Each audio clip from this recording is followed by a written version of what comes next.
रहीम Pakistan tax academy के 21वें session के अंदर तमाम शुरा को मैं खुशामदीद कहता हूँ। जैसा कि तमाम भाइयों के इल्म में है कि हम सेल्स टैक्स रिटर्न पिछले दो जो हमारे सेशन है वहाँ से हमने स्टार्ट की हुई है, जिसके ऊपर हमने उसकी ऑनलाइन फाइलिंग और उसकी जो क्रेडिट साइड है उसके ऊपर हम पिछले दो सेशन में डिटेल बात कर चुके हैं। आज का जो हमारा टॉपिक है वो इंतहाई अहम है, वो है sales tax debit, extra tax, further tax, third schedule, zero rated, exempt, reduced rate और जो मुख्तलिफ शेड्यूल्स हैं सेल टैक्स एक्ट के अंदर, इनके ऊपर हम तफसीली बात करेंगे। लेकिन सेशन को आगे बढ़ाने से कबल हम तिलावत कुरान पाक से इसका बाकायदा आगाज़ करते हैं। एहसन शबीर साहब एडवोकेट, उनसे मेरी गुजारिश है कि आएँ और तिलावत कुरान पाक से सेशन का बाकायदा आगाज़ करें।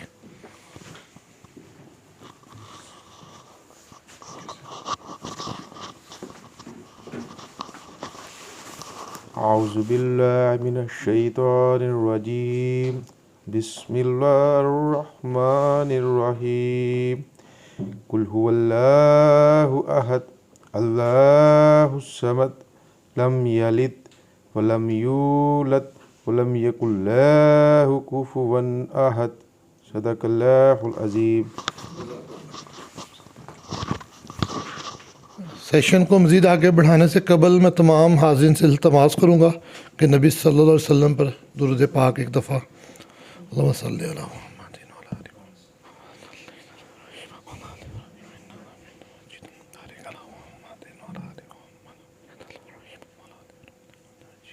सेल टैक्स एक्ट देखने में इंतहाई मुख्तसर सा ला है, लेकिन जब आप मुख्तलिफ़ गुड्स के अतबार से मुख्तलिफ़ इसके अंदर जो एक्स्ट्रा टैक्स, फर्दर टैक्स और इसके अंदर reduce rate, examined, zero rated सारे के अतबार से देखते हैं तो आपको इसको इंतहाई एहतियात से अप्लाई करना पड़ता है, क्योंकि गुड्स को इंपोर्टेड गुड्स का लॉ और हो सकता है, लोकल गुड्स का लॉ और हो सकता है।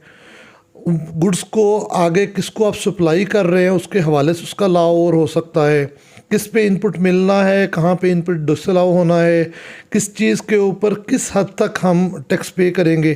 तो ये सारी कॉम्प्लिकेशंस तभी हम उसको बेहतर एंटरटेन कर सकते हैं जब हमें इस लॉ के ऊपर अबूर हासिल होगा। तो इसी हवाले से आज का जो सेशन है वो sale tax debit, extra tax, further tax, उसके जो शेड्यूल्स हैं उसके हवाले से। तो मैं हम सब के उस्ताद सर मंशर खेरा साहब से रिक्वेस्ट करूँगा कि वो आएँ और उस पर तफसीली हमें आगाह करें।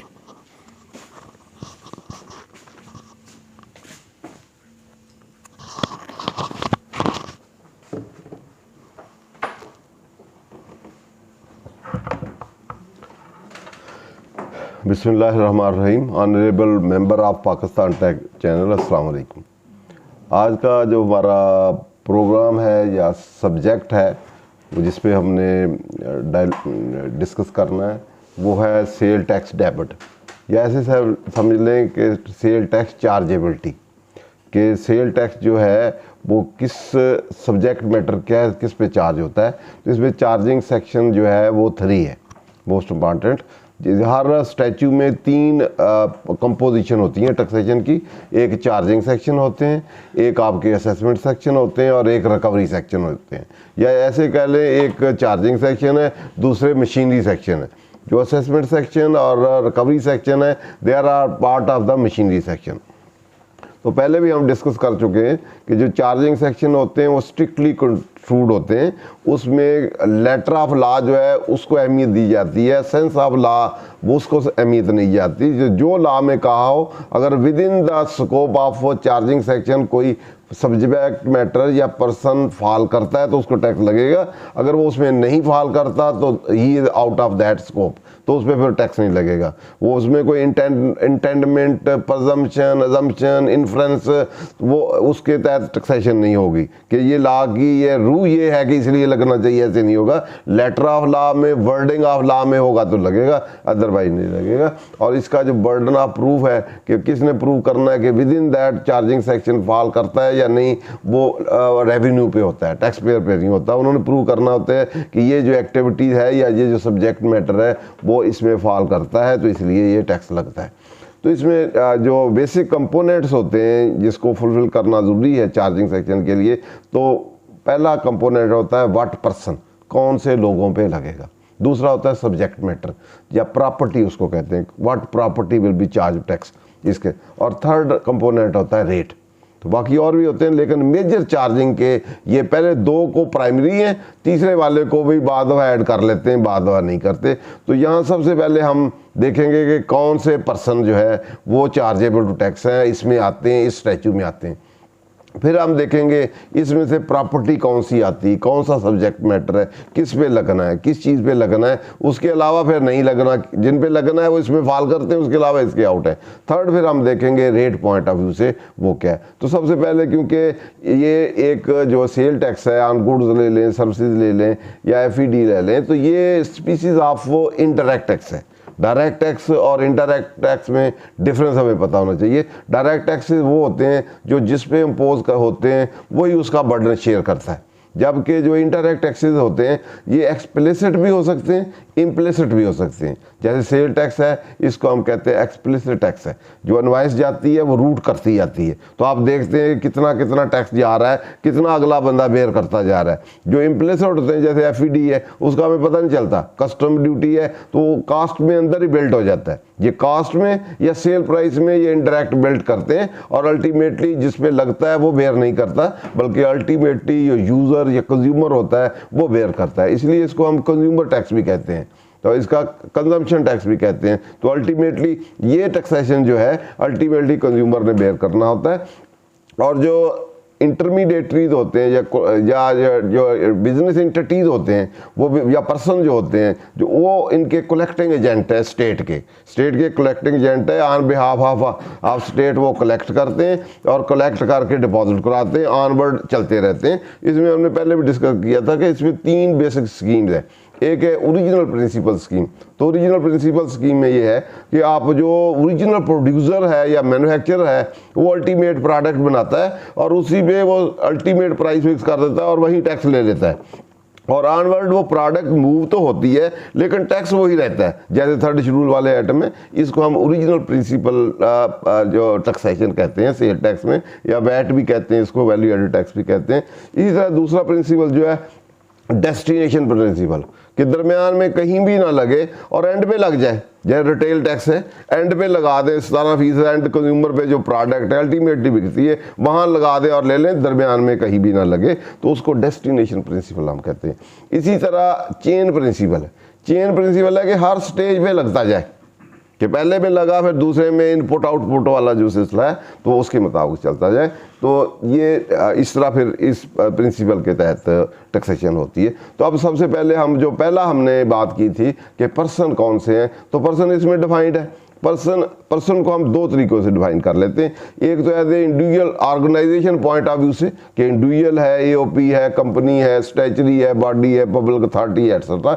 दूसरा हम यहाँ क्योंकि कंसर्न बिजनेस एंटिटी से है तो यहाँ इसमें जो टैक्सेबल सप्लाई की डेफिनेशन होगी तो उसमें लिखा होगा कि किन पे ये चार्ज होना है और किन्होंने कलेक्ट करना है या कौन लोग एजेंट है। तो इसमें सबसे पहले इम्पोर्टर है, तो डेफिनेशन देख ले 241 से होगी मेरे साथ 241।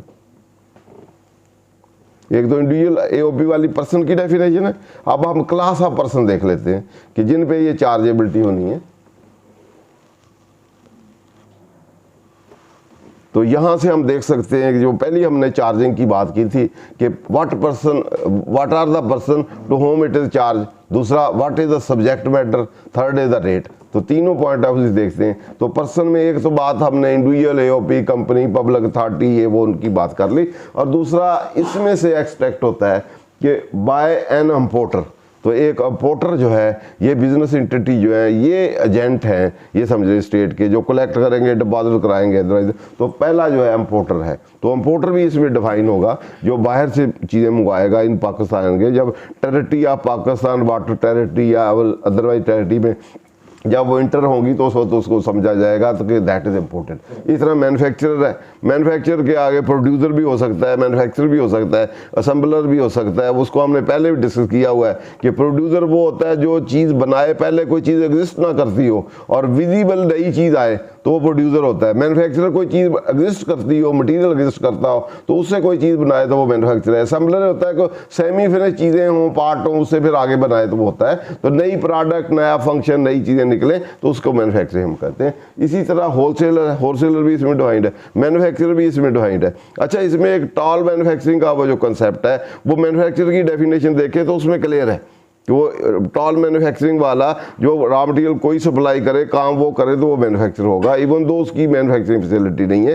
तो मैन्युफैक्चरर की डेफिनेशन जो है उसके अंदर वो शामिल है। पैकिंग, रीपैकिंग, ये वो वगैरह जो भी है, or preparation of goods in any form जो है वो ब्रॉडर डेफिनेशन है यहाँ मैन्युफैक्चर की, क्योंकि टैक्सेशन लेना होता है स्टेट ने तो वहाँ फिर डेफिनेशनों को बहुत ब्रॉडर किया जाता है। वो जो रियल और ऑर्डिनरी या नेचुरल डेफिनेशन होती है फिर उसको सामने नहीं देखा जाता, बल्कि यहाँ अपने ऑब्जेक्टिव अचीव करने के मुताबिक उस तरह फिर डिफाइन उसको किया जाता है। उसके बाद होलसेलर है जो बल्क में सप्लाई करे तो उसको ले और ख़रीदे उसको कहेंगे। इंक्लूडिंग डीलर, जहाँ कोई आपके प्रिंसिपल मैन्युफैक्चरर हों वो किसी को नॉमिनेट के दें किसी टेरिटरी में, इलाके के लिए कि आप यहाँ के हैं, डीलर हैं या एजेंट हैं, तो वो डीलर होंगे। इस तरह डिस्ट्रीब्यूटर हैं, डिस्ट्रीब्यूटर भी प्रिंसिपल ने अपॉइंट किए हों तो वो इस तरह। इसके बाद रिटेलर है, तो रिटेलर में फिर टायर 1 रिटेलर है, एक बिजली वाले अदर रिटेलर्स हैं, वो कंडीशन फुलफिल करें।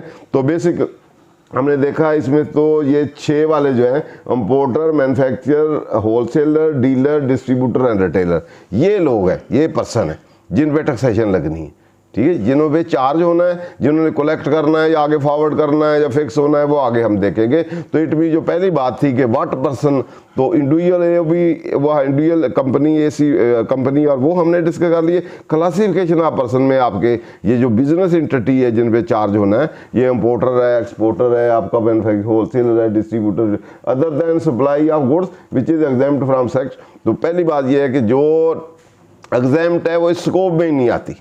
यहाँ से टैक्सेबल सप्लाई की डेफिनेशन से ही एग्जेम्प्ट निकाल दी गई है, नहीं तो अदरवाइज कोई चीज़ें टैक्सेबल में ऐड होती हैं बाद में एग्जेम्प्ट किया जाता है। तो यहाँ उसको स्कोप से निकाल दिया कि वहाँ जब हम सेक्शन 3 पढ़ेंगे तो वहाँ टैक्सेबल या वैल्यू ऑफ सप्लाई की बात होगी तो एग्जेम्प्ट इसमें से निकाल दिया गया। और एक्सपोर्टर वाली जीरो रेटेड जो है वो इसमें ऐड कर दी गई कि जो एक्सपोर्ट वाला जीरो रेटेड जो है वो उसको भी, इवन दो वो जीरो रेट पे है लेकिन उसकी डेफिनेशन में वो टैक्सेबल है।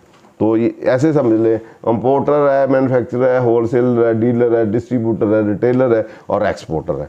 ये वाले जो पर्सन है, ये एंटिटी जो है, ये इसमें पर्सन है जिन पे ये टैक्स चार्ज होगा और जो कलेक्ट करेंगे, पे करेंगे, आनवर्ड चलेगा काम। ये सारे लोग इंडिविजुअल भी हो सकते हैं, ओपी भी हो सकते हैं, कंपनी भी हो सकते हैं। दूसरा है हमारा सब्जेक्ट मैटर कि सब्जेक्ट प्रॉपर्टी क्या है।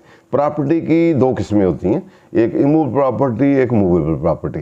इमूवेबल प्रॉपर्टी जो है टेंजिबल है और मूव नहीं हो सकती, एक जगह दूसरी जगह आप उठा के नहीं ले जा सकते। और मूवेबल में है कि वो उन पे जो क्वालिटी उसकी ट्रांसफरेबिलिटी है और वो उसकी फिजिकल एग्जिस्टेंस है, आप टच कर सकते हैं, विजिबल है, आप देख सकते हैं, टच भी कर सकते हैं, और कुछ ऐसी भी हो सकती है जिसको आप टच नहीं भी कर सकते। तो उसकी आगे मूवेबल की 2 किस्में जर्नी है, गुड्स और सर्विसेज। तो गुड्स जो है, गुड्स को आप वो टेंजिबल है आपकी, मूवेबल है, और सर्विसेज में इंटेंजिबल और मूवेबल है। तो यहाँ आपका सब्जेक्ट मैटर जो है, यहाँ हम देखेंगे तो सिर्फ हमारी गुड्स सब्जेक्ट मैटर है। 49 एंट्री है कॉन्स्टिट्यूशन की, पहले उसमें गुड्स और सर्विस दोनों थी, अब 18 अमेंडमेंट के बाद जो सर्विसेज है वो उसका प्रोविंशियल का सब्जेक्ट बन गया। तो cell tax on services act जो है पंजाब वाला या सिंध वाला या प्रोविंस वाला, गुड्स उसकी प्रॉपर्टी जो है, प्रॉपर्टी जो सब्जेक्ट मैटर है उसका सर्विसेज है, और इसका क्या है, इसका आपका सब्जेक्ट मैटर हम देखें तो गुड्स है। बेसिक काम जो है गुड्स होगा। गुड्स की आगे फिर उसकी आगे क्लासिफिकेशन, काफ़ी सारी गुड्स हैं, डिफरेंट कैटेगरी हैं, मैन्युफैक्चरिंग में आती हैं, वो उस पॉइंट ऑफ व्यू से भी हैं, यहाँ भी सेल पॉइंट ऑफ व्यू से भी डिफरेंट है। जैसे गुड्स है, टैक्सेबल गुड्स है, सप्लाई है, टैक्सेबल सप्लाई है, वैल्यू ऑफ सप्लाई है, टाइम ऑफ सप्लाई है। तो इस सेंस में भी उसको क्लासीफाई किया गया है। और नेचर ऑफ गुड्स भी है, जैसे फार्मास्यूटिकल है, स्टील है, दूसरी ये वगैरह, उस पॉइंट ऑफ व्यू से भी आप उसकी नेचर वाइज भी क्लासीफाई कर सकते हैं, वैल्यू वाइज या टाइम वाइज, या वो भी आप कर सकते हैं। तो यहाँ टाइम ऑफ सप्लाई भी है कि कब अकर होगा, कब इनकर होगा, कब टैक्स चार्जेबिलिटी जिसको हम कहते हैं टैक्सेबल इवेंट कब होगा, उसके लिए आपका 44 है। 44 देख लेते हैं। वैल्यू के लिए 46 है। ये भी इम्पॉर्टेंट है क्योंकि सब्जेक्ट मैटर के साथ ही टैक्सेबल गुड्स वो हैं जो कि अदर देन एग्जाम्प्ट है। गुड्स कौन है, गुड्स की भी डेफिनेशन देख लो बेटे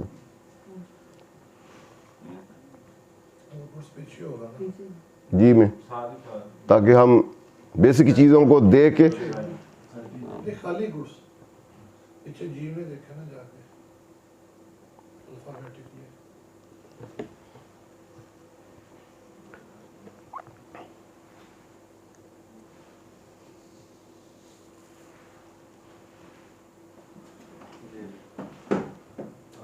यस अब ये इसमें डेफिनेशन जो रियल गुड्स की डेफिनेशन है वो नहीं है, डीमिंग प्रोविजन है। इसमें जो गुड्स की नेचुरल ऑर्डिनरी मीनिंग है डिक्शनरी में देखें वो मीनिंग अपनी जगह पे, उसमें फर्दर चीज़ें ये इंक्लूड की हैं। उसने कहा include every kind of movable property other than actionable claim, money, stock, share and securities. तो ये इसमें ये भी अदर देन इसके ये भी शामिल हो गए। उसके बाद टैक्सेबल गुड थे वो 40 में आएगी, 39 taxable means all goods other than those which have been exempt, exempt goods exclude कर देगी, ठीक है। उसके बाद मोस्ट इम्पॉर्टेंट जो है टाइम ऑफ सप्लाई जो है इसको हम देखते हैं। तो किसमें, इसमें पहले एडवांस वाला भी शामिल था, अब एडवांस वाला नहीं है। तो इसमें time of supply in relation, ये टैक्सेबल इवेंट है कि कब liability to charge to tax arise होगी या अक्कर होगी, कब अटैच होगी, लाइबिलिटी आपकी कब बनेगी, किस वक्त चार्ज टैक्स होगा। तो time of supply, time in relation to supply of goods other than hire purchase agreement mean time at which goods are deliver or made available to the recipient of supply, कि कब attract होगी liability, कब chargeability arise होगी, कब occur होगी, taxable event क्या है इस एक्ट के तहत। अब इन case of a delivery goods जो है अदर देन हायर जो आप करते हैं, किराए पे देते हैं, उसके अलावा जो होगी वो एग्रीमेंट के मुताबिक होगी। बाकी जिस वक्त उसको डिलीवरी होगी, जब आप डिलीवर करेंगे, पोजेशन ट्रांसफ़र करेंगे, तो वो इवेंट जो होगा या वो जो टाइम होगा उसमें समझा जाएगा कि अब चार्जेबिलिटी जो सेक्शन 3 की है वो अक्कर हो गई है या उसने अट्रैक्ट कर लिया है या अटैच हो गई है, अब लाइबिलिटी अराइज हो गई है। तो डिलीवरी ऑफ गुड्स या ट्रांसफ़र ऑफ पोजेशन समझ लें। तो इसी तरह जो हायर रेंट शेंट पे देंगे ऐसी कोई चीज़ है, उस सिचुएशन में तो फिर एग्रीमेंट की जो डेट होगी उसके टर्म एंड कंडीशन के मुताबिक होगा, तो वो आपकी होगी। Supply of goods hire purchase means eight which agreement, जिस वक्त इंटर होगा डेट ऑफ एग्रीमेंट जो होगी या उसके अंदर कोई डेट दी होगी तो वो होगी। Services mean at the time and services are render or provided, services के सिचुएशन में लाइबिलिटी टैक्स कब अराइज होगी, जब सर्विसेज आपने रेंडर कर दी, सप्लाई कर दी या एग्जीक्यूट कर दी। Provided that in respect ABC where any part payment is received, पहले ये था कि एडवांस भी था कि आप एडवांस रिसीव करते थे, तो उस वक्त भी वो टाइम भी था, इनमें से जो अर्लियर था डिलीवरी या गुड्स या एडवांस भी चेवर इज अर्लियर। तो इसी तरह अब वो एडवांस ख़त्म कर दी है पिछले साल से, अब एडवांस भी रिसीव किया तो वो उसी साल का उसी महीने का होगा जिस महीने में आपने अक्कर हुई है, डिलीवरी हुई है, उसी माह का रिलेट किया जाएगा। तो दोनों सिचुएशन में तो अब एडवांस वाली टैक्सेशन जो है जो पहले थी वो अब ख़त्म हो गई है इस साल से ऑनवर्ड। पहले एडवांस में टैक्सेशन होती थी, फिर मल्टीप्लिकेशन होती थी, पहले एडवांस में होगी फिर एक्चुअल भी अक्कर होगी, तो उसमें कॉम्प्लिकेशन थी। उसको सुप्रीम कोर्ट की अभी केस एक कोई जजमेंट भी आई है, उसको सामने रखते हुए एडवांस की टैक्सेशन फिर ख़त्म कर दी गई। क्लियर जी। ये तो अब आउटपुट, अब जो हमारा मेन है सेल टैक्स डेबिट, वो इट मीन्स वो जो टैक्स चार्ज होगा उसको इस लैंग्वेज में उसको आउटपुट टैक्स कहते हैं। वैसे जो ये सेल टैक्सेशन है इसमें ड्यूअल, हर एक के ड्यूअल कंसेप्ट है। अब जैसे सेल टैक्स इनवाइस कहेंगे तो उसी को परचेज टैक्स इनवाइस कहेंगे, परचेजर कोई सेलर का है, एक परचेजर है सेलर है, इनवाइस भी है उसी तरह। तो इसी तरह इनपुट, एक का इनपुट है तो दूसरे का आउटपुट है। तो ये वाले ड्यूल कंसेप्ट को एक ही चीज़ के दो डबल डबल नाम है। वहाँ जैसे इनपुट था तो यहाँ हमने किया, वहाँ डेफिनेशन देखी थी ऑलमोस्ट रेयर नेर वेयर वही वाली डेफिनेशन इधर है। वहाँ 5 आइटम थे, वहाँ इम्पोर्ट भी शामिल थी, तो यहाँ उन्होंने एक्सपोर्ट को उसके अंदर सप्लाई में शामिल कर लिया। तो आउटपुट बेटा Outbound revenue mean tax levied under this act on a supply of goods made by a person. Tax levy under federal excise जो सेल टैक्स मोड में, वो लास्ट टाइम भी हमने डिस्कस किया था, वो वाला, और टैक्स लेवी फेडरेशन का जो फेडरल सर्विसेज वाला है वो इसमें आउटपुट की डेफिनेशन में लिया गया। अदरवाइज तो ये जो सर्विसेज वाला है वो सेल टैक्स फेडरल एक्साइज ही है, लेकिन उसको भी आउटपुट, क्योंकि सेल टैक्स मोड में फेडरल एक्साइज को ट्रीट किया गया है इनपुट आउटपुट, और वहाँ सेल टैक्स जो लगेगा उसको इनपुट आउट को फेडरल एक्साइज भी ट्रीट किया, वाइस वर्सा ट्रीट किया, ताकि सेल टैक्स में इंटर एडजस्टमेंट हो सके। ठीक जी। अब हम सेक्शन 3 देखते हैं। 3 में अब अगला हमारा सब्जेक्ट मैटर भी क्लियर हो गया, अब हमारा हो गया रेट। तो हम रेट जो है, तो रेट को डिफरेंट हम देखते हैं। एक तो स्टैंडर्ड रेट है जो लॉ ने स्पेसिफाई कर दिया कि 17% है, ठीक है जी। एक हमारा रिटेल बेस रेट है कि वो रीजनल प्रिंसिपल वाला रिटेल पे 3rd शेड्यूल आइटम समझ लें। एक हमारे रिड्यूस रेट हैं, एक ज़ीरो रेटेड है, ठीक है, एक एग्जेम्प्ट वाले भी हैं, एक फिक्स रेट भी हैं। तो जैसे मोबाइल है, या एक वैल्यू एडेड है, एक्स्ट्रा है, एक जो आपका एक्स्ट्रा टैक्स है, फर्दर टैक्स है, डिफरेंट रेट है। तो उस पॉइंट ऑफ व्यू से भी डिफरेंट को हम एग्जाम्प्ट रेट है, कुछ में एग्जाम्प्ट है, कुछ भी नहीं है। तो उसके हम रेलेवेंट जितने शेड्यूल हैं पहले सेक्शन देखेंगे। सेक्शन 3 में ऑलमोस्ट सेक्शन 3 जो है वो पैरामीटर चार्जेबिलिटी का प्रोवाइड करता है। पहले था कि पहले थ्रू नोटिफिकेशन या SRO सर्कुलर भी टैक्स लग जाता था, लेकिन वो 1-2 सुप्रीम कोर्ट की जजमेंट आई, तो उसमें जफर झगड़ा की जजमेंट थी, तो पहली वो आई थी, उसके बाद फिर 2-4 और आई, जिसमें ये होल्ड हुआ कि लेजिस्लेशन जो है, ये फंक्शन या पावर जो है वो लेजिस्लेटर की है, ये एग्जेक्टिव की पावर नहीं है। एग्जेक्टिव का काम अनफोर्स करना या इम्प्लीमेंट करना है। तो इसीलिए जो प्रोसेस है उसका, वो या ऑर्डिनेंस या अदरवाइज, ऑर्डिनेंस भी टेम्पररी होता है, जो परमानेंट प्रोसेस ऑफ लेजिस्लेशन है वो लेजिस्लेशन पार्लियामेंट का है। तो पार्लियामेंट हमारा जो है उसको वैसे सुप्रीम भी समझते हैं। तो उस पॉइंट ऑफ व्यू से जो प्रोसेस है, जो इलेक्टेड लोग हैं, वो जो असेंबली या फेडरल असेंबली या प्रोविंशियल असेंबली जिनका डोमेन है, वो लॉ बनाए, और वो लॉ बनाए वो पब्लिक, जिन्होंने पब्लिक ने जिनको इलेक्ट किया है पब्लिक की, वो ही टैक्स लगा सकते हैं, और जिन्होंने अनइलेक्टेड लोग जो हैं वो टैक्स नहीं लगा सकते। तो इसलिए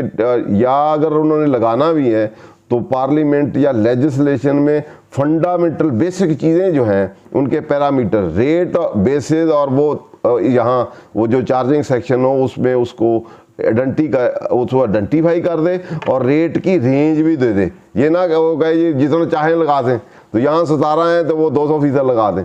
तो इसलिए यहाँ वो रेंज और बेसिक फंडामेंटल कंडीशन जो है लगाने की, वो उसको प्रेस्क्राइब करे लेजिस्लेटर। फिर विद इन दैट पैरामीटर जो है वो फिर जो एग्जेक्टिव्स हैं थ्रू नोटिफिकेशन या SRO सर्कुलर फिर वो लगा सकते हैं। तो इसलिए यहाँ सेल टैक्स को अगर हम देखेंगे तो जहाँ जितने भी शेड्यूल्स हैं या डिफरेंट किस्म के रेट लगते हैं, तो पहले चार्जिंग सेक्शन 3 में उसका पैरामीटर ले डाउन होगा कि कौन करेगा, किस तरह करेगा, किस हद तक करेगा। तो यहाँ जैसे CNG पे था पहले, वो स्पेशल प्रोसीजर रूल थे, रूल 20 था, वो उसमें स्ट्राइक डाउन हुआ था। उसमें 20% और 5% और 20-25% लगाया हुआ था फेडरल गवर्नमेंट ने। यहाँ सेक्शन 3 में उसका कुछ था ही नहीं, तो उन्होंने उधर स्ट्राइक डाउन किया। उन्होंने फिर इधर रिट्रांसपेक्ट करके एक अमेंडमेंट करके लगाया, तो फिर सुप्रीम कोर्ट ने फिर स्ट्राइक डाउन कर दिया। तो अब सबसे पहले जहाँ कहीं भी कोई स्पेशल नेचर का टैक्स है, अब स्पेशल प्रोसीजर रूल सारे खत्म हो गए, वो इसीलिए खत्म हुए हैं। तो फेडरल गवर्नमेंट के पास पावर नहीं है, वो अपने तौर पे तरीक़ेकार से टैक्सेशन नहीं लगा सकती। पहले सेक्शन 3 में पैरामीटर ले डाउन होगा, फिर उसके मुताबिक, बल्कि अब तो वैसे ही ख़त्म करके आगे शेड्यूल में रेफरेंस दे दिया गया। जो डिटेल पहले SRO सर्कुलर में या रूल में होती थी, वो चार्जेबिलिटी की जितनी भी कंडीशन, टर्म एंड कंडीशन है, वो सारी शेड्यूल में या स्टैच्यू में होगी। रेगुलेटरी जो काम होंगे या प्रोसीजरल काम होंगे वो रूल में होंगे। तो इसलिए सेक्शन 3 जो है इसके 9A तक सेक्शन है, तो उसमें डिफरेंट सेक्टर को जो कॉम्प्लिकेटेड भी हों, यहीं फिर फिक्स हो या नॉर्मल हो, स्टैंडर्ड हो, जो भी रिड्यूस हो, यहाँ पहले बताया जाएगा, फिर आगे शुरू दिया जाएगा। तो इसीलिए रेट वार मैंने डिस्कस कर लिया। तो अब हम उसको सारा, मोस्ट इंपॉर्टेंट है सेक्शन 3 और 4 इंडिपेंडेंट है 0 रेटिंग का, 3 ये इंपॉर्टेंट है। तो ये दोनों सेक्शन टोटल कवर करते हैं। तो इसके साथ ही हम शेड्यूल देखेंगे। फिर वो जो हमारी रिटर्न है उसमें 1 by 1 सारों को देखेंगे। उसमें हमारा नेक्स्ट C और D है। सी और डी है। सी हमारा सप्लाई का है और डी एक्सपोर्ट का है। तो ये डी और सी जो है वो सेल टैक्स आउटपुट है, बाकी विद होल्डिंग टैक्स भी हैं और बाकी रिड्यूस भी हैं सारे, तो वो सारे अब सेक्शन 3 ले आए।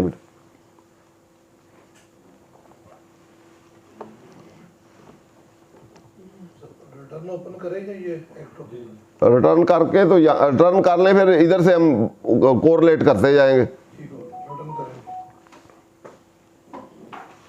सेल टैक्स डेबिट ही, हाँ जी, total goods services supply locally including reduce rate, ठीक है जी। अब इसमें अगर दें स्टैंडर्ड,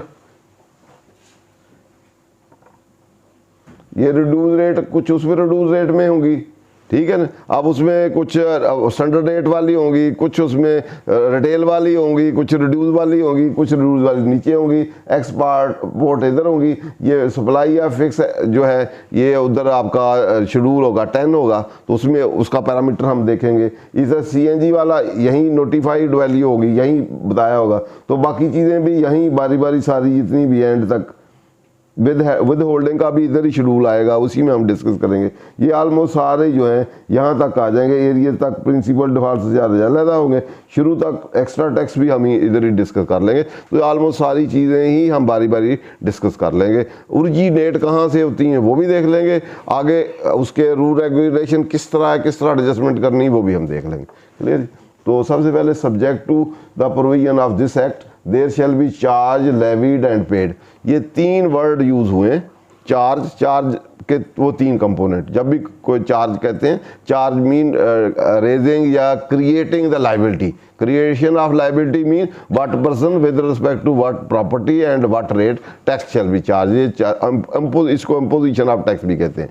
लेवी जो है वो वर्ड असेसमेंट का है। अगर चार्जिंग यहाँ ना होती, चार्जिंग ना लिखा हो, लेवी डी लिखा होता, तो लेवी के वर्सटाइल मीनिंग है। ये चार्जिंग में भी हो सकती है, लेकिन चार्ज अलहदा यूज हो जाए तो फिर इसको वर्ड में हम चार्जिंग के मीनिंग नहीं लेते, फिर इसमें असेसमेंट और कलेक्शन के मीनिंग लेते हैं। अगर ये इंडिपेंडेंट लेवी मीन चार्ज हो सकती है, लेकिन चार्ज पहले आ जाए फिर लेवी लगे तो फिर लेवी में चार्ज इंक्लूड नहीं है, चार्ज इंडिपेंडेंट है। लेवी देन मीन असेसमेंट है, फिर वो असेसमेंट के जो प्रोसीजर है हमारे वो वाले इसमें आएंगे, चार्जिंग वाले वो अलग आएंगे। इट मीन अब लेवी यहाँ ये एक मशीनरी प्रोविजन का पार्ट है, पेड वाला रिकवरी वाला पार्ट है। ये लेवी और पेड जो है ये मशीनरी प्रोविजन है, ये ऐसे कह लें असेसमेंट है, रिकवरी प्रोविजन है। अब चार्जिंग प्रोविजन जो है वो पहले वाला चार्ज का वर्ड अलग है। तो इसमें subject to charge levy and pay tax known as a sale tax at the rate of 17% of the value. तो अब इसमें स्टैंडर्ड रेट जो है, जहाँ स्टैंडर्ड कोई और नहीं होगी एकदम जीरो रेटिंग ये वो, तो स्टैंडर्ड रेट जहाँ आएगा वो 17% है जो as per this section. So taxable supply made by the registered person in the course of furtherance of any taxable activity carried out by him, and goods imported into Pakistan irrespective of their final destination in territory of Pakistan। ये standard वाला हो गया import पे taxation और आपका supply पे taxation, ये वाला 2 पार्ट हो गया। ये चार्जेबिलिटी यहाँ होगी।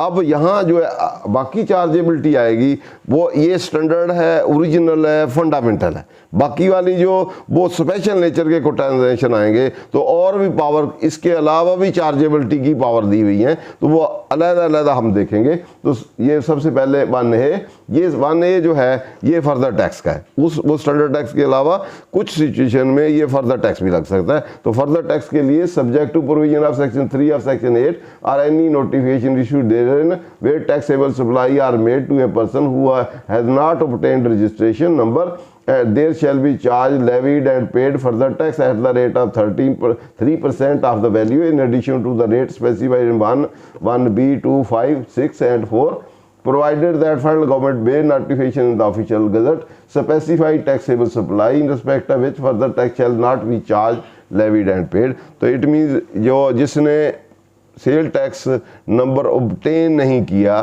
तो अगर उसको आप सप्लाई करते हैं और सब्जेक्ट टू एक्सक्लूजन ऐसा है सर्कुलर का, वो हम देखते हैं। इनके अलावा ये फेडरल गवर्नमेंट ने नोटिफाई किए हैं, इनके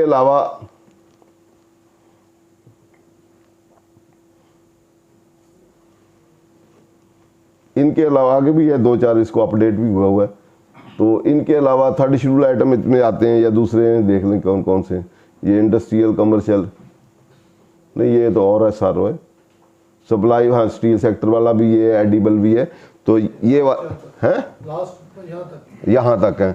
तो ये वाले जो हैं इनको अगर सप्लाई करेंगे तो फिर उस पर फर्दर टैक्स नहीं होगा। इसके अलावा अगर सप्लाई करेंगे to a person who has not obtained sale tax registration, तो कई लोगों को हर एक ने ऑब्टेन का वर्ड जो है मोस्ट इंपॉर्टेंट है। Obtain mean who is liable under section 14 who is liable to obtain registration and has not obtain registration. जैसे अभी हमने डिस्कस किया था कि टैक्सेबल सप्लाई की डेफिनेशन एक्सक्लूडिंग एग्जेम्प्ट सप्लाई। अब एग्जेम्प्ट सप्लाई वाला जो है जिसकी एग्जम्पशन है ही इज नॉट, वो टैक्सेबल गुड्स सप्लाई नहीं करता, तो he is not required to obtain registration. तो इसलिए एग्जेम्प्ट वाले को वो उस पर नहीं लगेगा अगर उसको आप सप्लाई करते हैं, क्योंकि वो एग्जेम्प्ट जो एग्जेम्प्ट है या आउट ऑफ स्कोप है सेल टैक्स के स्कोप में नहीं आता वो, या उस बंदे को, क्योंकि he is not required to obtain registration. जिस बंदे ने ऑब्टेन करना उसके लिए रिक्वायर्ड ही नहीं है कि लॉ उसको बाइंड ही नहीं करता कि वो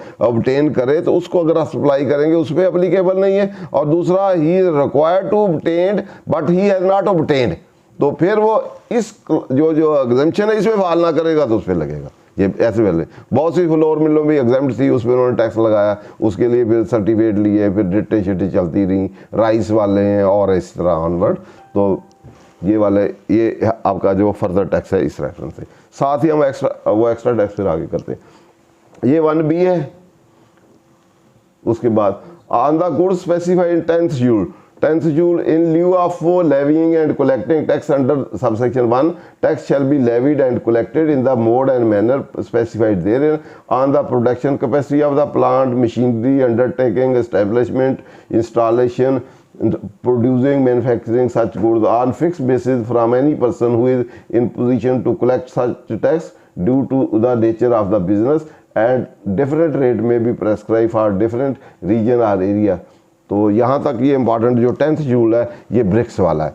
तो अब इसके अलावा भी अगर फिक्स रेट, जैसे पहले इलेक्ट्रिसिटी पे स्टील सेक्टर पे था और स्टील सेक्टर ये आगे आएगा, तो 10th शेड्यूल में ये आर्टिकल जो आपका एंट्री है फेडरल लेजिस्लेटिव लिस्ट की, उसमें एक नॉर्मल टैक्सेशन है कि नॉर्मली एंट्री होती है स्टैंडर्ड के अलावा in lieu of mean in place of standard taxation.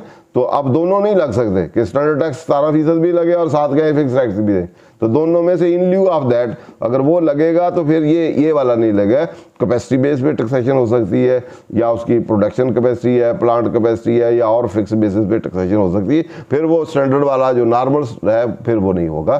तो यहाँ जिसमें वो लग जाएगा उसको अब 10th शेड्यूल खोलें, उसमें हम देखते हैं कि फिक्स टैक्सेशन जो है 10th शेड्यूल में इन व्यू ऑफ दिस जो ये सब सेक्शन है इसकी पावर से वो इंसर्ट हुआ है, तो उसमें कुछ चीज़ें हैं वहाँ टैक्सेशन जो है वो फिक्स बेस पे होगी।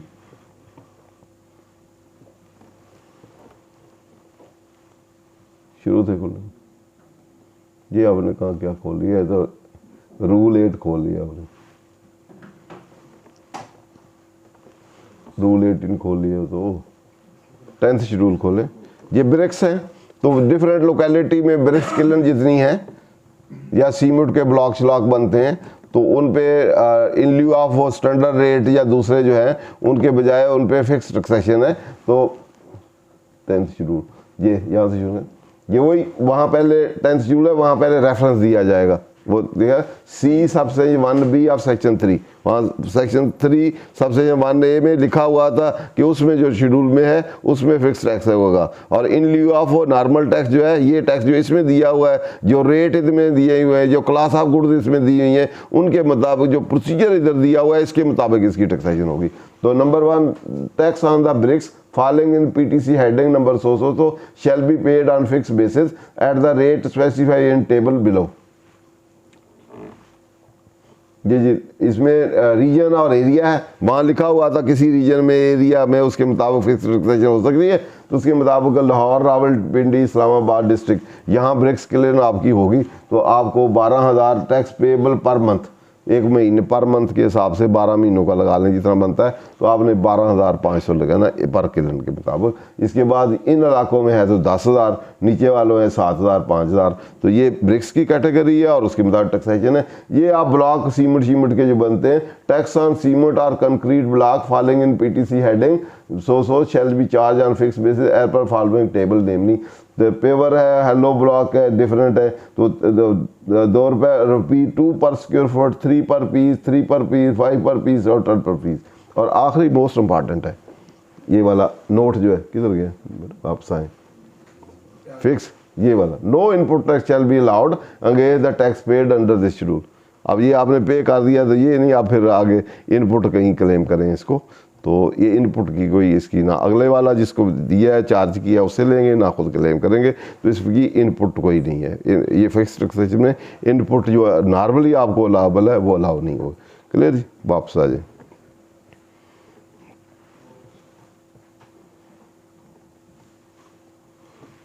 थ्री में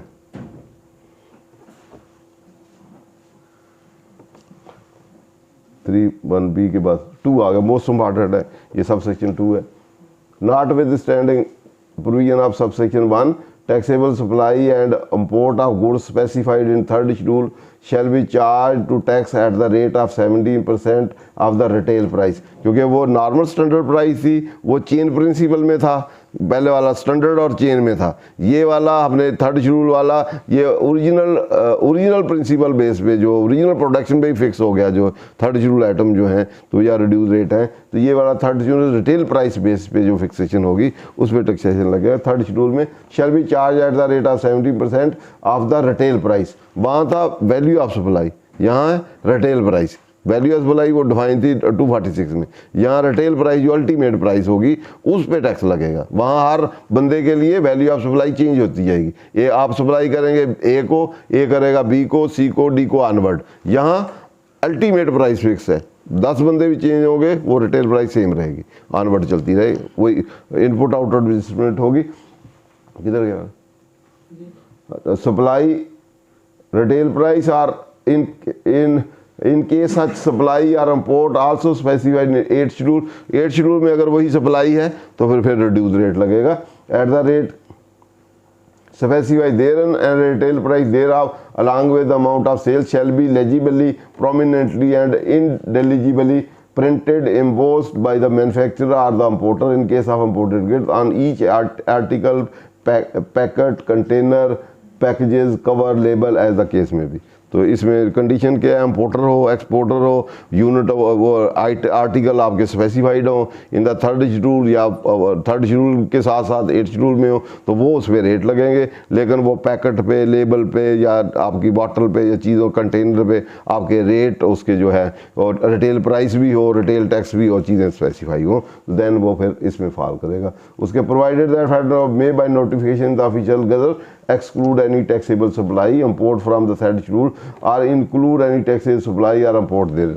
फेडरल गवर्नमेंट को साथ पावर भी दे दी कि उस शेड्यूल में ऐड भी कर सकते हैं लक्स भी। सर इसमें एक फर्दर क्लैरिटी के थर्ड शेड्यूल में गुड्स स्पेसिफाइड है और आगे एचएस कोड है, गुड्स को देखा जाएगा या एचएस कोड को देखा जाएगा? क्योंकि एचएस कोड में तो मल्टीपल आइटम्स आती हैं, लेकिन यहाँ क्या लिखा हुआ है, गुड्स लिखा है, एचएस कोड लिखा है, यहाँ पे तो गुड्स स्पेसिफाइड भाई गुड्स है तो गुड्स ही चलेगा, कोड का कोई नहीं होता। ठीक हो गया, ठीक है, जहाँ ये प्रीवेल करेगा over the HS code, description more important than the HS code. ठीक है, यहाँ कहीं लॉ में स्टैच्यू में एचएस कोड नहीं आया जिक्र, ठीक है, वो शेड्यूल में है। शेड्यूल रेफरेंस देता है, गुड्स को लिमिटाइज करता है या उसको एक्सटेंड करता है। डिस्क्रिप्शन नोटिस में ना उसने एचएस कोड में कि आपका ये एचएस कोड है, लेकिन वो गुड्स स्पेसिफाइड नहीं थी। पहले यहाँ तो गुड्स है ना, क्लास ऑफ गुड्स होगी, आगे कोड लिखा होगा, हो सकता है एक गुड्स के कई कोड हो सकते हैं, डिफरेंट शेड हो सकते हैं, साइज स्पेसिफिकेशन हो सकते हैं, उसके डिफरेंट कोड हो सकते हैं। जो स्पेसिफाई गुड्स होगी वो पहले है, कोड बाद में है। ठीक है, और दूसरा लॉ में कोड नहीं है, लॉ में गुड्स की डिस्क्रिप्शन है, तो गुड्स जो होगी गुड्स से चलेगा, वो आगे उसको गुड्स को फॉलो करेगा, कोड को गुड्स फॉलो नहीं करेंगे। क्योंकि कहीं भी नहीं लिखा हुआ, यहाँ लिखा हुआ है आर्टिकल लिखा हुआ है, तो code is not a article, code को ब्रोस भी नहीं कर सकते, वो भी नहीं कर सकते। तो उसके बाद इसके लिए थर्ड शेड्यूल हम देख लेते हैं। थर्ड शेड्यूल में कोई 50 आइटम्स हैं। इस साथ ही हम वो देख लेते हैं उसका 8th शेड्यूल जो रिड्यूस रेट वाला है। ये थर्ड शेड्यूल है, इसमें कोई अभी चेंजेस भी मेरे ख्याल कोई आई हैं। तो ये सारे जो आइटम है ये ना बेसिकली ये डिस्क्रिप्शन है। कोड हो सकता है, कोड का बाद दफा ये 92 है, 92 के आगे हज़ारों कोड है, ठीक है ना। तो 92 के सब कोड भी होते हैं, लेकिन यहाँ 2 है, जहाँ कहा हो रेस्पेक्टिव सब कोड तो सब कोई की हो सकते हैं। अब टी हज़ारों हो सकती है, लिप्टन भी हो सकती है, दूसरी भी हो सकती है, कच्ची भी हो सकती है, पक्की डिफरेंट नेचर की हो सकती है। तो इसलिए टी के डिफरेंट वैरायटी है। तो बाज़ दफ़ा इसी टी को लिमिटाइज करने के लिए कोड दे दिया जाता है। तो कोड में कि यहाँ तक है, अगर कोड ना दिया हो तो अनलिमिटेड है। तो कोड के लिए एचएस कोड जो है वो इंटरनेशनली रिकॉग्नाइज है और सारी दुनिया में है। तो वो कस्टम में अगर हम देखें तो उसमें चीज़ें मिल जाती हैं। उसमें अदर्स भी होते हैं तो अदर में भी चीज़ें आ जाती हैं। बाद में अदर नहीं लिखे जाते, वो लिमिटाइज होती हैं। उसके मुताबिक फिर इसके टी के स्कोप को हम इंटरप्रेट कर सकते हैं कि इसमें क्या शामिल हो सकता है क्या नहीं। फिर हम हेल्प ले सकते हैं कोड से, अगर कोड मेंशन हो। अगर कोड मेंशन नहीं है ना हो तो अनलिमिटेड है, ठीक है। तो इसमें सारे आखिरी वाला 50 है मेरा ख्याल। काफी सारी वो शुगर निकल गई, पहले डाली थी मेरे ख्याल 50 नंबर पे, ये डाली थी, अब निकाल दी होगी। अब इस तरह कोई निकालते रहते हैं, कोई एडलेस करते रहते हैं। दिसंबर से निकल गई। अब आप जाए 8th शेड्यूल में, साथ साथ हम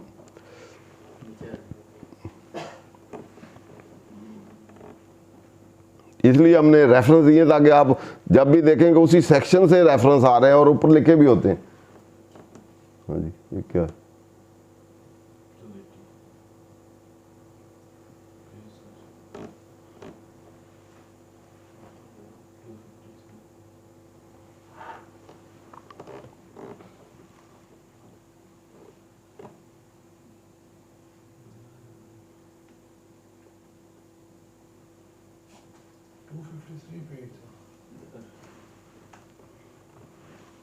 बेटा आज तो शुरू सामने रखने चाहिए थे आपको।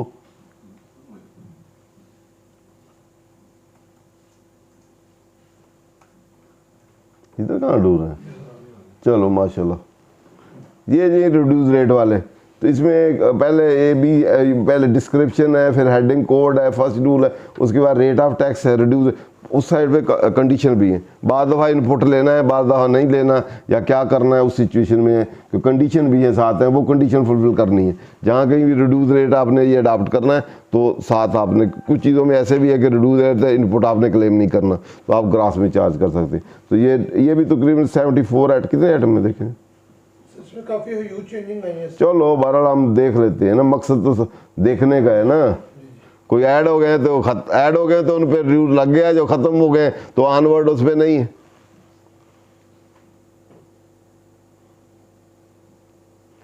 सेवेंटी 76 के करीब, ठीक है जी। तो इसमें आगे अगला कौन सा? इसी का टेबल 2 आगे मशीनरी वगैरह नीचे, ये सारा मिट हो गया। चलो ये सारे ओमिट हो गए। चलो बहरहाल ये रिड्यूस रेट वाले हैं, ठीक है जी। वापस चलें।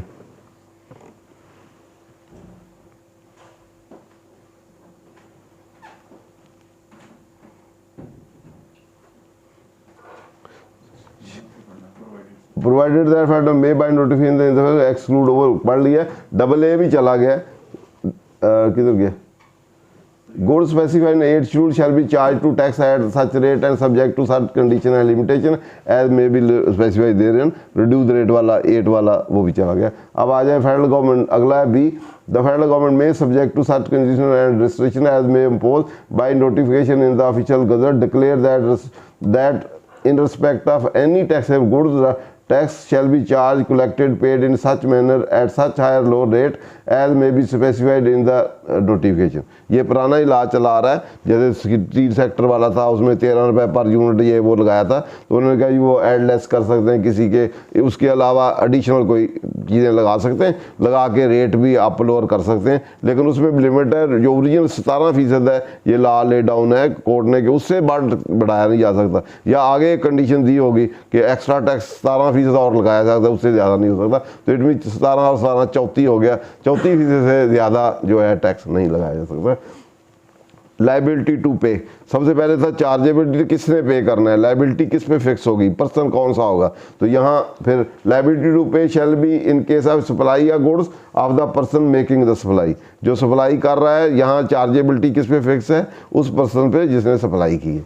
उसके बाद इन case of goods imported on the person importing, import आप कर रहे हैं तो फिर आप पे फिक्स है, अगर आप सप्लाई कर रहे हैं तो सप्लाइंग द पर्सन उस पर फिक्स है। तो इसमें कोई एक्सेप्शन भी है, इसका डबल है अगला, फेडरल गवर्नमेंट चेंज भी कर सकती है ये लाइबिलिटी, बजाय सप्लाइंग द गुड्स या इम्पोर्टर और सीपीएंट पे भी हो सकती है through notification the official gazette not precedent anything in a of subsection the board with, पहले यहाँ फेडरल गवर्नमेंट थी, आप बोर्ड कर दिया, with the approval of federal minister charge may by notification in the official gazette specify the goods in respect of which liability to pay shall be person receiving the supply, बजाय supplying the receiving में cotton ginning ये वो, जहाँ collector agent बना देते हैं, बजाय कहें वो कहेंगे आप ही जमा कलेक्ट करके उनसे जमा करा दें, तो फेडरल गवर्नमेंट नोटिफिकेशन के जरिए तो उन पे भी लाइबिलिटी शिफ्ट कर सकती है। नॉट, उसके बाद बी है, not with send anything contain subsection with cell tax on import and supply of goods specify in 9th schedule to this section shall be charged, collected and paid at the rate, in the manner, at the time and subject to such procedure and condition as specified therein and as may be prescribed, and liability to charge, collect and pay shall be on the person specified therein। ये आपका mobile cellular phone जो है smart ये वो 8 को उसी खोलें, schedule 9 schedule, वहाँ रेट है, अगर इम्पोर्ट करते हैं डिफरेंट फार्म में, CBU में है, KD में, CKD में है, SKD में है, उसमें आप करते हैं तो डिफरेंट रेट हैं इम्पोर्ट पे और मैन्युफैक्चरिंग पे। तो ये देख लेते हैं, ये पहला है कि आप कोई सिम लेते हैं तो उसमें 250 रुपये है जो सेलुलर मोबाइल ऑपरेटर जो है वो चार्ज करेगा आपको, ये अब 1 दिसंबर से ऑनवर्ड अप्लीकेबल नहीं है। उसके बाद नीचे वाले ये सेलुलर फ़ोन्स है, ये डिफरेंट इधर कैटेगरी ऑफ फ़ोन्स है, सेलुलर मोबाइल फ़ोन ये डिफरेंट है, आगे ये फ़ोन है, ये स्मार्टफोन है, नॉट एक्सीडिंग ये $30 का हो, इस हद तक है। तो अगर आप CPU जो है CPU फॉर्म में मंगवाते हैं कंप्लीट बिल्ट अप यूनिट में, तो उस सिचुएशन में इम्पोर्ट पे ये लगेगा। अगर CKD कंप्लीट नॉकडाउन में मंगाते हैं या सेमी नॉकडाउन में मंगाते हैं फिर वो रेट होगा, अगर आप उसी मैन्युफैक्चर करके सप्लाई करते हैं तो वो वाला रेट होगा। इस तरह डॉलर की ये अमाउंट है, उससे बढ़ेगा तो ये होगा, और 30 से 100 तक होगा तो ये है, 100 से 200 तक ये रेट है। इस तरह ऑनवर्ड ये आखिरी यहाँ तक है। तो इसका प्रोसीजर जो है वो इसके मुताबिक होगा, और कोई प्रोसीजर नहीं लगा। इसकी लाइबिलिटी जो है पढ़ लेते हैं हम। लाइबिलिटी टू पे tax on the goods specified in this schedule shell be in case of goods specified in table 1 of the cellular mobile operator.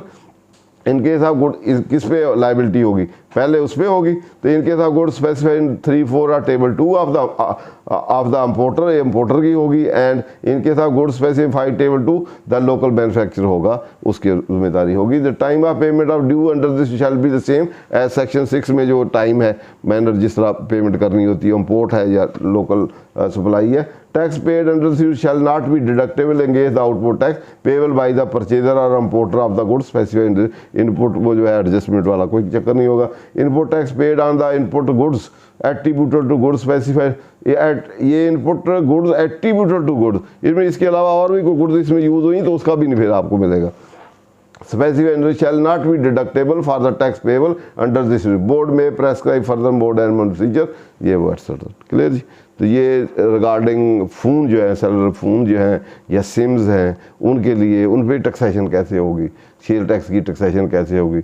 Normal ये वाला सेक्टर जो है वो इस शेड्यूल के तहत, जो 9 शेड्यूल है और वो सेक्शन है, इसके तहत गवर्न होगा। फिक्स टैक्सेशन टाइप ही है, इनपुट इसमें आगे वापस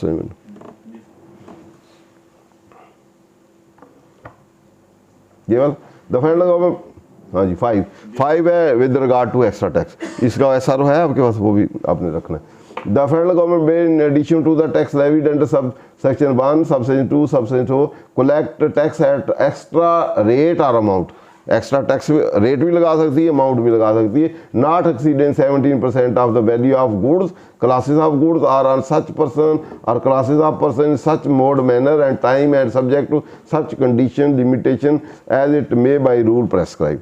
आप कोई गुड्स भी हो सकती हैं, क्लासेस ऑफ गुड्स भी हो सकती हैं, पर्सन भी हो सकता है, क्लासेस ऑफ पर्सन भी हो सकते हैं। तो फेडरल गवर्नमेंट जो है उस पर ये टैक्स, एक्स्ट्रा टैक्स लगा सकती है। तो एक्स्ट्रा टैक्स एक लगा भी हुआ है सारों में। इंडस्ट्री और कमर्शियल आपके कनेक्शन है, अगर आप रजिस्टर नहीं है तो इलेक्ट्रिसिटी डिपार्टमेंट जो है वही आपका 5% उसमें चार्ज करता है, आपसे कलेक्ट करता है बेटा। सर लास्ट को भी आया था ना कि 17 एक और भी लगा दिया होगा। उसी में था जो आपके पास पहले थे, जो पहले नहीं आपने खोले, वो पहले नहीं खोले जो उसके साथ उसमें पड़ा हुआ था। दोबारा उसके अंदर ही आया था बेटा, मैंने देखो रेट एक टेबल बना हुआ था, इससे पहले था ये वाला है ना। लेवी बिल्ड एक्सरीडेज ने federal government in addition to tax payable under the supply और electric power and natural gas और दोनों पावर का to the gas person having industrial या commercial connection but who have either not obtain sale tax registration number और not on the active tax payer list maintain by the federal government at extra rate under subject to mode manner नीचे दिए हुए। Industrial है तो 17%, commercial है तो different rate, ठीक है। तो ये वाला एक्स्ट्रा उसी के तहत। और भी फेडरल गवर्नमेंट चाहे तो किसी चीज़ पे, किसी बेसिस पे, किसी पर्सन पे, क्लास ऑफ पर्सन पे, गुड्स पे, क्लास ऑफ गुड्स पे वो टैक्सेशन एक्स्ट्रा टैक्स जो लगा सकती है। क्लियर जी आपसे।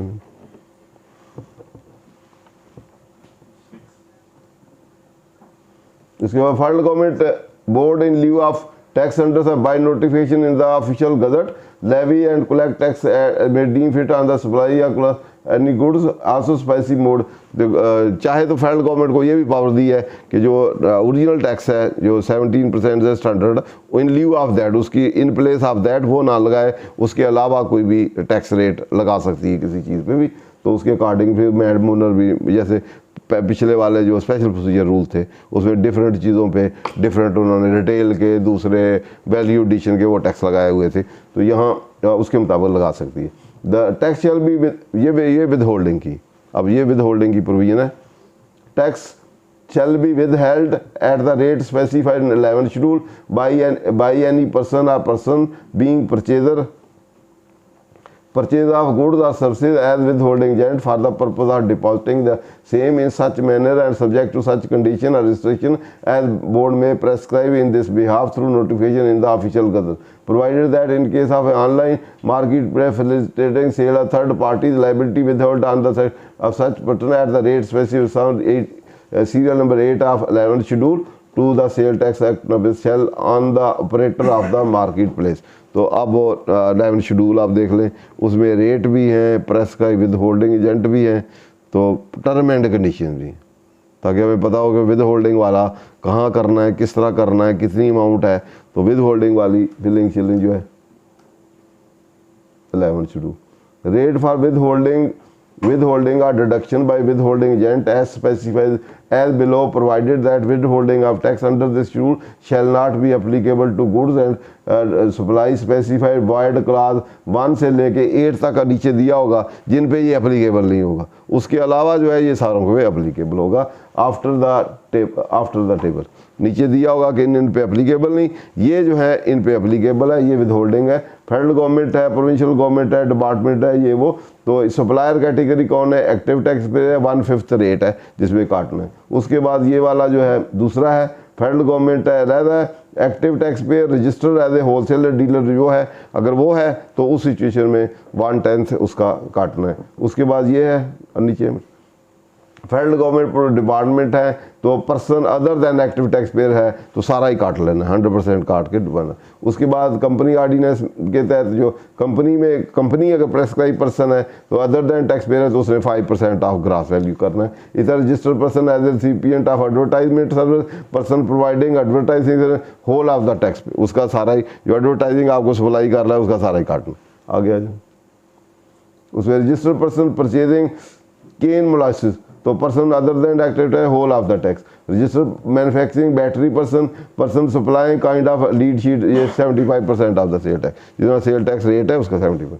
उसके बाद online market price 2% of the cash value उतना, तो ये आपके एग्जेम्प्ट वाले ये जो उसने कहा था 1 से लेके 8 तक जो है जिन पे ये नहीं लगेगा, विद होल्डिंग नहीं होगी। तो इलेक्ट्रिकल एनर्जी है, नेचुरल पेट्रोलियम प्रोडक्ट है, वेजिटेबल घी, कुकिंग है, टेलीकम्युनिकेशन सबसे good specified in third schedule वाली आइटमों पे नहीं होगा।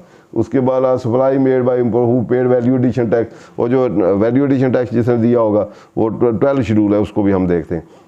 Supply made by active tax pair, active tax pair जो रजिस्टर्ड है एक्टिव टैक्स पेयर उस पर भी नहीं लगेगा। उसके अलावा सप्लाई ऑफ सैंड स्टोन ये वगैरह इन पे भी नहीं लगेगा। तो ये भी ओवर। 12 शेड्यूल देखना है, 12 शेड्यूल को भी हम पहले देख ही जाते हैं, उसके बाद फिर वापस चलते हैं। तो 12 शेड्यूल में सब सेक्शन 2 और 7A है, ये वैल्यू एडिशन टैक्स जो अब इम्पोर्टर है इम्पोर्ट करता है तो उसमें वैल्यू एडिशन टैक्स जो कमर्शियल यूजुअली जो कमर्शियल इम्पोर्टर होता है उसमें 3% लगता है। तो अब इसके मुताबिक हर एक पे 3% लगेगा। नीचे एक्सेप्शंस हैं जिसमें जो अपनी इन हाउस कंजम्पशन के लिए इंपोर्ट करेगा उस पर नहीं लगेगा, बाकी जो भी कमर्शियल इंपोर्ट करेंगे तो उसमें 3% लगेगा। तो all import goods subject to exclusion as in condition and procedure given after the table, कहता सब पे लगा कि 3% एक्सेप्शन नीचे है। तो एक्सेप्शन नीचे क्या है, procedure and condition. Sale tax on account of minimum value addition as payable under this schedule hereafter referred to as a value addition shall be levied and collected at import stage from the importer on all taxable goods as are chargeable tax under section 3 of the act and any notification issued therein at the rate specified in the table in addition to tax chargeable under section 3 of the act or a notification issued therein।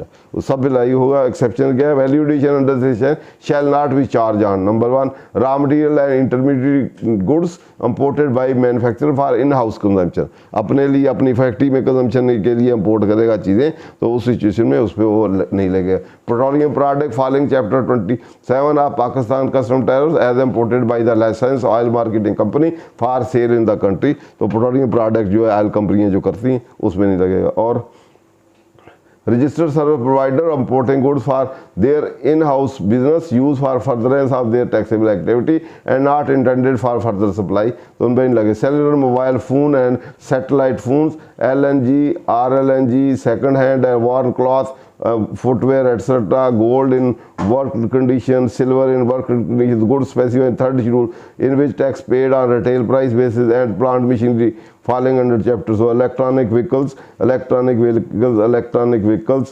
और उसके बाद अगला motor का the value addition tax paid, ये important है 3 और 4 इसको। The value addition tax paid and import shall form part of the input tax and importer shall deduct same from the output tax due for the tax period subject to the limitation and restriction under the act for determining his net liability. The excess of input tax over the output shall be carried forward to the next tax period as provided in section 10 of the act। The refund of excess amount of tax over the output which is attributed to tax paid under this schedule shall not be refunded to the registered person in any case except that they are used for making zero rated supply। it means extra tax वाला refund नहीं मिलेगा, carry forward होकर register होता रहेगा, लेकिन zero rating होगी तो फिर मिलेगा। ठीक है। उसके बाद the registered person if also dealing in goods other than imported goods shall be title to file refund claim of excess carry forward input for the period as provided section 3 और in a notification is there under after deducting the amount attributed to the paid at import से sum of the amount paid during the claim period and brought forward claim period such deduction amount may be carry forward to the subsequent year. तो ये है with regard to आपका value addition tax, इसकी exceptions भी, adjustment भी, refund भी और किस पे लगना है उस पर भी। तो वापस आ जाए मेरे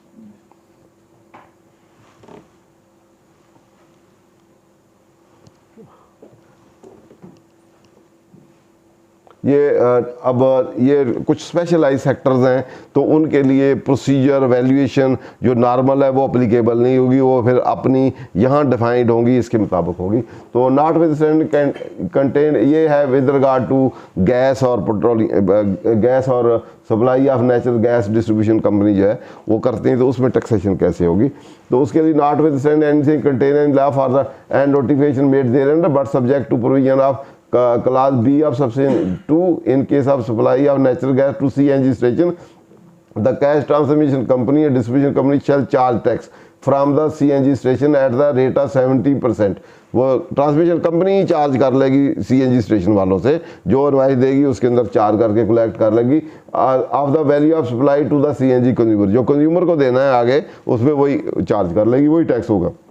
as notified by the from time to time but excluding the amount of tax as provided 236 उसकी वैल्यूएशन। ठीक है, उसके बाद अगले वाला जो है वन टायर के रिलेशन से है, तो नॉट विद एनी जो 1 टायर में फॉल नहीं करेंगे तो थ्रू इलेक्ट्रिसिटी 5% या 7.5% उसके मतलब है। Not with any contain in subsection 1 tax shall be charge from the retailer other than following in tier 1 through their monthly electricity bill at the rate of 5% where monthly bill amount does not exceed 20,000 at the rate of 7.5% where monthly bill exceed aforesaid amount and electricity supplier shall deposit the amount so collected directly from without adjustment against his input tax। तो electricity company यहाँ से collect करके जमा करा देगी और इसने खुद रिटर्न शेयर कोई नहीं फाइल करनी, जो पहले भी हमने डिस्कस किया था।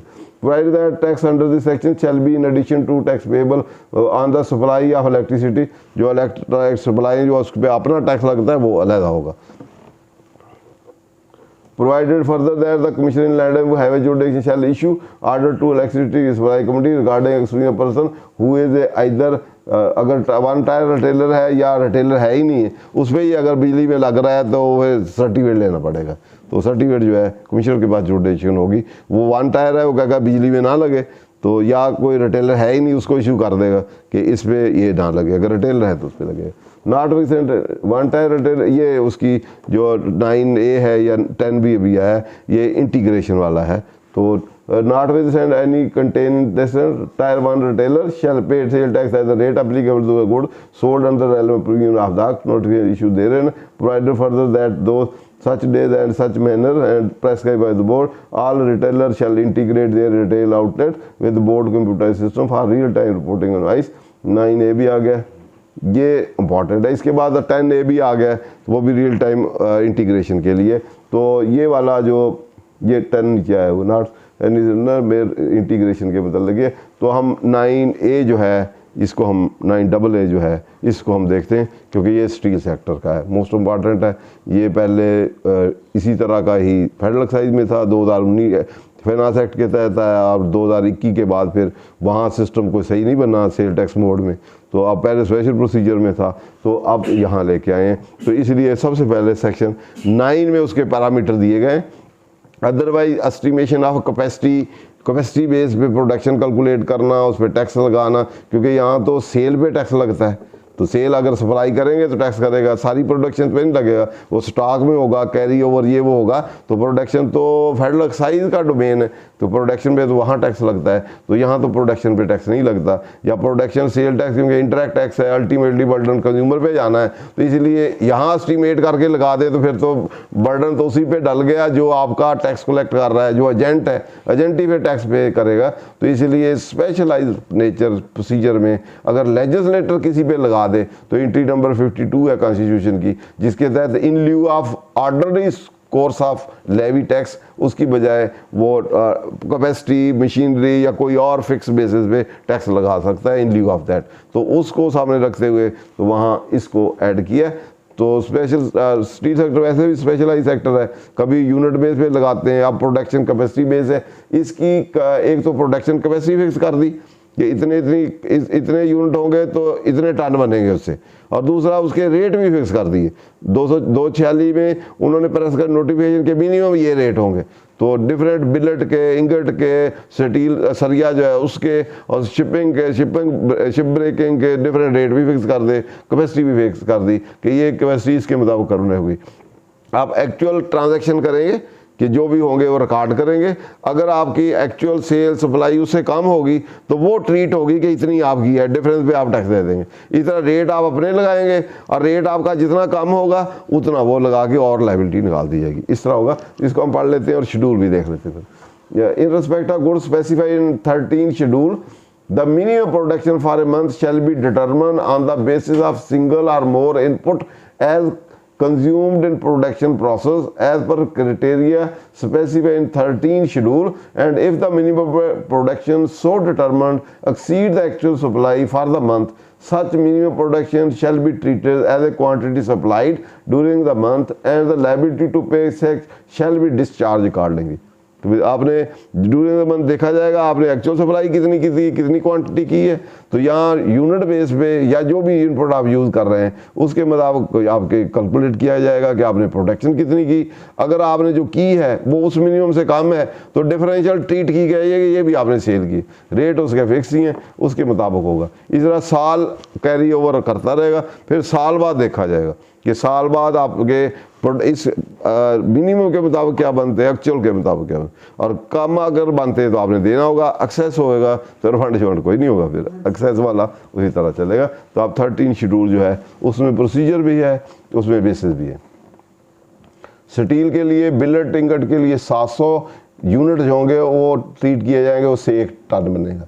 और जो स्टील सरिया जो होता है वो 110 यूनिट समझा जाएगा, 1 टन बनता है। कंपोज यूनिट होगा तो 810 से कम जाएंगे कि एक सरिया 1 टन बनेगा। क्लियर जी। तो बाकियों का भी पैरामीटर दिए हुए आप उधर देख लेते हैं। हमेशा जहाँ भी शेड्यूल होता है वहाँ आप उसी सेक्शन का रेफरेंस दिया हुआ है, mini production schedule. Mini for steel product shall be determined as per criteria specified against each in the table below. Number 1 steel billet and ingot 1 metric ton per 100 kW of electric unit, 700 unit के बराबर है 1 ton billet और ingot. Steel bar और other re rolled long profile of steel 1 metric ton per 110 kW of electricity, 110 यूनिटों के बराबर आपका शरीय वाला वो है।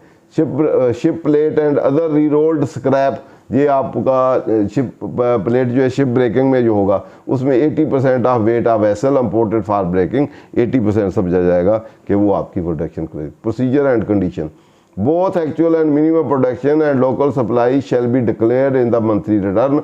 इन case minimum production exceed actual supply for the month, the liability to pay tax shall be discharged on the basis of minimum production, provided that in case subsequent month the actual supply exceeds the minimum production, the registrant shall be entitled to get adjustment of excess tax on the amount of excess of minimum production over the actual supply, provided further that in full year as per financial year of the company or registered person or a period starting from July to June of next year. In other case, the tax actually paid shall not be less than the liability determined on the basis of minimum production for that year, and case of excess payment no refund shall be admissible. Provided also that in case of ship breaking, liability against minimum production or actual supply, whichever is higher, shall be deposited on monthly basis on proportionate basis depending upon the time required to break the vessel. Okay, the payment of tax on ship plate in aforesaid manner does not absolve ship breaker of any tax liability in respect of item other than ship plates obtained by ship break। कोई और item होगा तो उसके मुताबिक tax हो गया।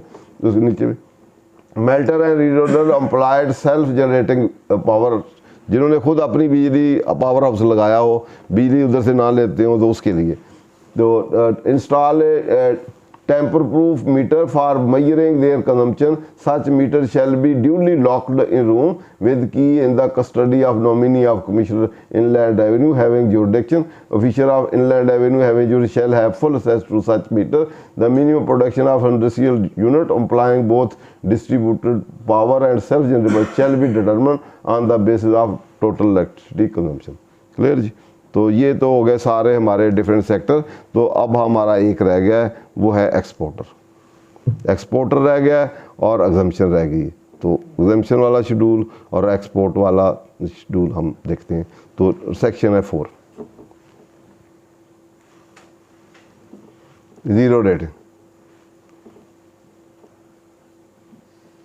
Notwithstanding anything contained in section 3 except those of subsection 1, the following goods shall be charged to tax at the reserve rate. Goods are exported on the goods specified in 5th schedule। तो 5th schedule में जो है बाकी notification ये वगैरह इसमें होगी। हम 5th schedule में उधर 5th schedule में 12 17 या 18 आइटम है जो कि आपके जीरो रेटिंग वाले हैं, और साथ तो उसका प्रोसीजर जो है रूल में भी दिया हुआ है। तो हम वहाँ देख लेते हैं कि एक्सपोर्ट वाले यूजुअली या कोई जैसे 11-25 पहले एसआरओ सर्कुलर थे, नोटिफाई किए हुए थे, तो उस तरह के जो भी नोटिफाई किए हों या जो इसमें 5th शेड्यूल में हों वो आपके ज़ीरो रेटिंग होंगे। रेटिंग ऐसे ही है जैसे टैक्सेबल सप्लाई है, और इसमें जो इनपुट होगा एग्जेम्प्ट का और इसका फ़र्क तीनों को हम देख लेते हैं। तो एक हमारी टैक्सेबल एक्टिविटी है, ये टैक्सेबल गुड्स हैं, तो एक हमारी ज़ीरो रेटिंग है, एक हमारी एग्जेम्प्ट है। तो जो ज़ीरो रेटिंग है ये सबसे ज़्यादा बेनिफिशियल है। तो इसमें क्योंकि आपका कोई भी टैक्स इम्प्लीकेशन नहीं है, जो आपने टैक्स दिया है इंपोर्ट पे या अदरवाइज आपने सप्लायर को दिया वो सारा आप ले लेंगे। तो इट मीन ज़ीरो रेटिंग वाले में ये ज़ीरो इम्प्लीकेशन ऑफ टैक्स है, और जो एग्जेम्प्ट है उसमें 100% इम्प्लीकेशन है। आप पे सारा बर्डन आगे शिफ्ट नहीं होगा, टू द कंज्यूमर नहीं जाएगा, और जिसकी एग्जाम्पशन है उसी पे शिफ्ट हो जाएगा। सबसे क्रूशियल क्या चीज़ है? एग्जाम्पशन है। टैक्सेबल गुड्स भी क्रूशियल नहीं है, वो आप आगे से ले पीछे दे के आएंगे, आगे से ले लेंगे, तो आप पे तो बर्डन नहीं है, आपने तो इन बिटवीन किया। पीछे आपने इनपुट पे दिया, आगे आउटपुट पे लिया, पीछे 100 रुपया दिया है आपने, आगे से 150 ले लिया, और 100 रुपया दिया हुआ था 100 अपने पास रखा, 50 गवर्नमेंट को दे दिया, तो उसमें भी आप पे इम्प्लीकेशन नहीं है। तो उसमें अगर प्रॉपर प्रोसीजर है, रिकॉर्ड सही किया है, तो एग्जम्पशन वाले में आपने आगे पास ऑन नहीं करना, आगे आपने विदाउट चार्जिंग टैक्स करना है, और सारा बर्डन जितना भी पीछे आप टैक्स देंगे वो आप पे इनकर होगा। लेकिन आपके ये प्रोसीजर नहीं लगेगा आपको, डिक्लेरेशन ये वगैरह वगैरह जो है, फाइलिंग शेयरिंग रजिस्ट्रेशन, वो आपको नहीं होगी।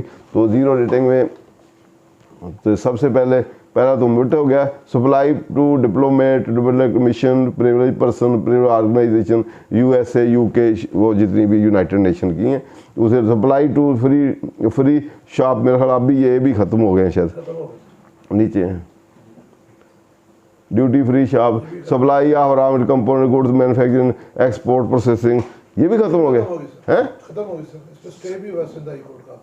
अच्छा, supply of raw material component goods further में, अच्छा एक्सपोर्ट प्रोसेसिंग के वैसे तो एग्जाम्पशन हैं, ये भी खत्म हो ये भी सप्लाई या लोकल मैन, ये खत्म होगी। 12 नंबर आइटम है, 3-4 आइटम में रहेगी, ये एक्सपोर्ट ड्यूटी, ये रिविजन रूल भी खत्म हो गए। सर आज ये भी तकरीबन सारे चलो जी, इंपोर्ट सप्लाई ग्वादर वाला, हाँ जी, ये 9 भी खत्म हो गया। अच्छा गुड्स, हाँ ये पहले ये था कि अगर आपने गुड्स एग्जाम्प्ट की हो, एक्सपोर्ट करें तो वो ज़ीरो रेटेड थी, अब एग्जाम्प्ट होंगी तो एग्जाम्प्ट ही रहेंगी। हाँ, उसका रिफंड नहीं मिलेगा, उसका इनपुट का रिफंड नहीं मिलेगा, ये समझ।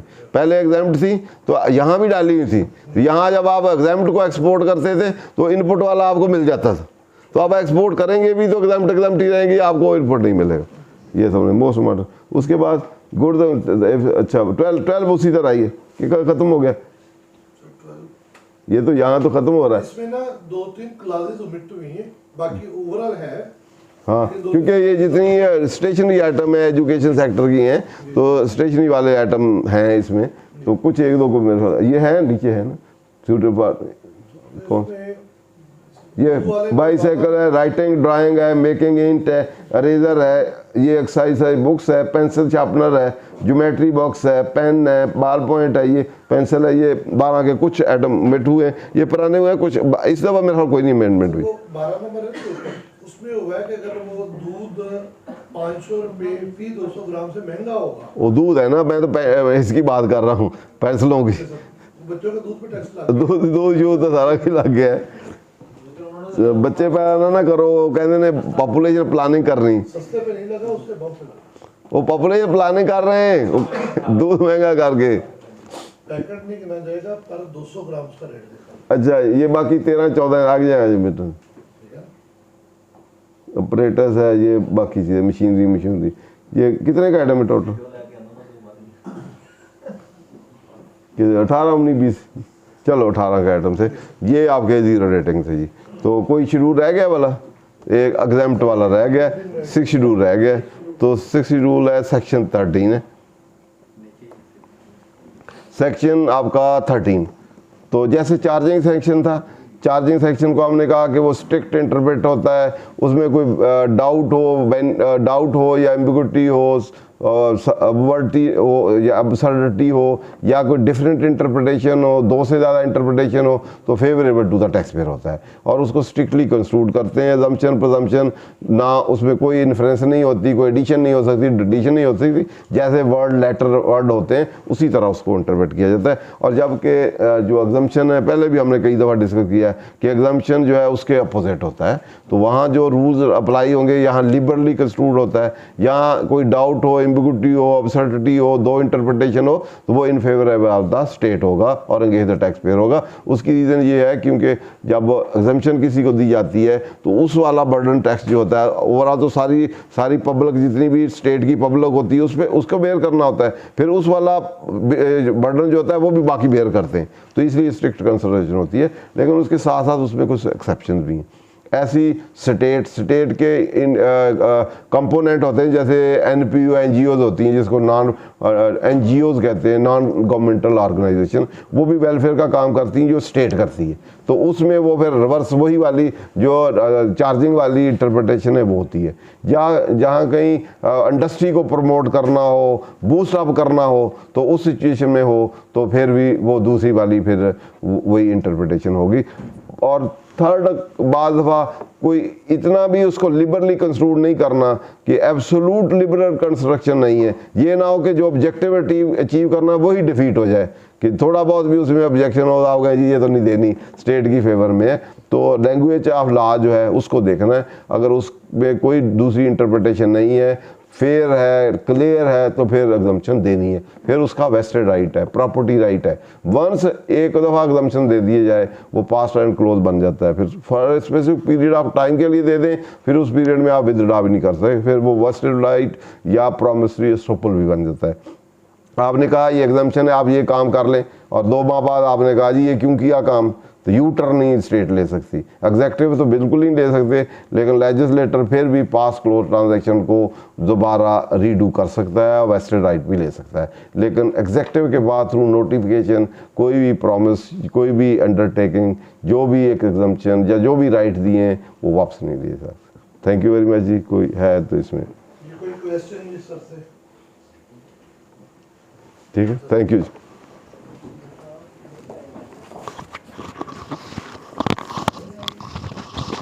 जो आज के लेक्चर में सबसे इम्पॉर्टेंट चीज़ थी वो सेक्शन 3, सेक्शन 4 और सेक्शन 13।